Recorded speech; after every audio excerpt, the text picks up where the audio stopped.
Comedy மன்னன் அப்படின்னு கூட நம்ம கவுண்டமணியை சொல்லலாம். கவுண்டமணி 80களில் நிறைய திரைப்படங்கள் ஹீரோவா நடிச்சிருக்காரு. பல வருடங்கள் கழிச்சு இப்போ திரும்பவும் ஹீரோவா நடிக்கிறாரு.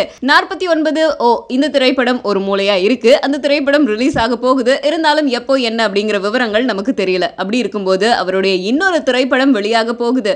அந்த திரைப்படத்திலையும் கவுண்டமணி ஹீரோவா நடிச்சிருக்காரு. அந்த படத்துடைய 25% படப்பிடிப்பு முடிஞ்சு போச்சு. இந்த திரைப்படத்துக்கு பேரு எனக்கு வேறு எங்கும் கிளைகள் இல்லை அப்படிங்கிறது தான் படத்துடைய பேரு. அண்ட் அது மட்டும் இல்லாம இந்த திரைப்படத்துல சனா அப்படிங்கிற ஒரு நடிகை தான் இவருக்கு ஜோடியா நடிக்கிறாங்க. எப்படி நம்ம தமிழ் சினிமாவில் சோனா ஒரு கவர்ச்சி நடிகையா திகழறாங்களோ அதே மாதிரி தெலுங்குல சனா கவர்ச்சி நடிகையா இருக்காங்க. அவங்க தான் நம்ம கவுண்டமணிக்கு ஜோடியா அந்த திரைப்படத்துல நடிக்கிறாங்க.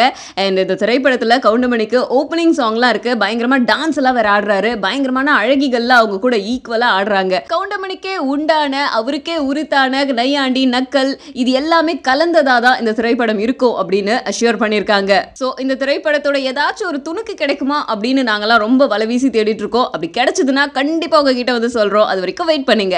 ஞானவேல் அண்ணன் இந்த பிரச்சனைக்காக என்ன கூட இரவு 3 நாள் அவரும் காஸ்டியூம் சேஞ்ச் பண்ணல, நானும் காஸ்டியூம் சேஞ்ச் பண்ணல, டே நைட்டு உட்காந்தோம்.